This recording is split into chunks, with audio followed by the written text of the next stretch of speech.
Hi guys, my name is Ronke Adekombi, aka Auntie Roro, your most impressive storyteller. I love to speak, I love to write, amongst many other things.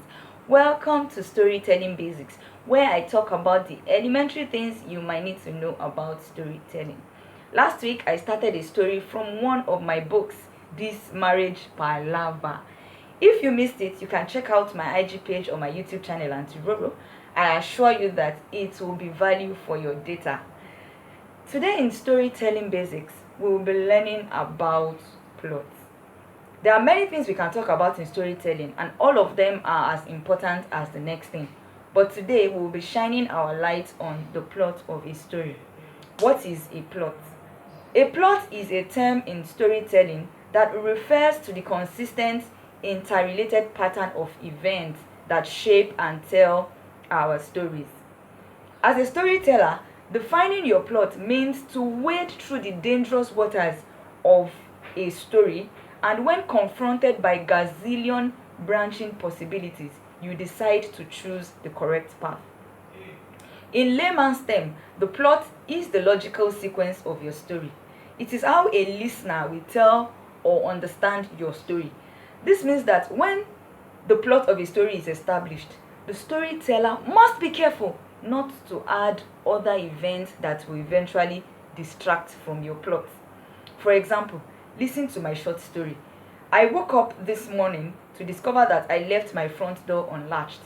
I had slept so deeply that I didn't even realize that it rained overnight, and the breeze from the rain blew the door wildly open. The night watch noticed and attempted to close it for me to no avail. Unknown to them, my neighbor's dog entered my house. It went straight into my kitchen and ate the cake I baked for my friend's birthday. Now, the plot of this my short story is that I left my front door unlatched, the breeze blew it open, and my neighbor's dog entered my house and ate the cake I baked. This is how most people will explain the story. Every other information in that story reinforces the plot. They explain it and they establish it. One thing you must always guard against as a storyteller is distracting from your plot. You see, any piece of information that is not deliberately working for your plot in your story is definitely working against it, thereby creating what I call plot blockages. Today, I will give you two ways of avoiding plot blockages. Two for the price of one. Okay, don't worry, I'm not collecting any money for this. The first way is from the award-winning writer David Mamet. In order to avoid plot blockages in your stories, you need to take time to think through your story. You have to set clear rules and boundaries for the imaginative world you are creating. You must predetermine how everything exists within it. If you want to write a story, you have to know where you have to know the boundaries that exist around your plot. There are things you can't go outside of. Once you go outside of those things, it's going to distract from your plot, and your plot is no longer going to hold, because your plot is meant to be the center of your storyline.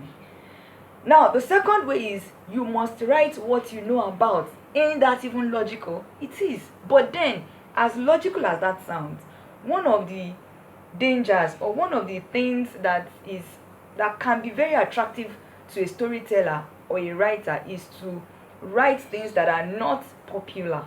But the truth is, everything has been written about largely. So there's that trap to want to write something that is not popular. Then you begin to write something you don't really know about. Don't start a story on aliens when you don't know nothing about them, except you have conducted adequate research, because research also helps us. So it's either you know well about it, or you are ready to put in the work for research. So dear storyteller, don't be caught in the web of trying to put events in your story that will eventually distract from your plot, making your story look all over the place and having no center to hold it, having no logical thought pattern. Because it's important, no matter how interesting your story is, if it is all over the place, you cannot catch your audience. So to recap what I just said, I want you to remember that you should always avoid plot blockages. And two ways that I recommended to avoid your blockages. Number one, you have to think through your story. Take time to think through your story.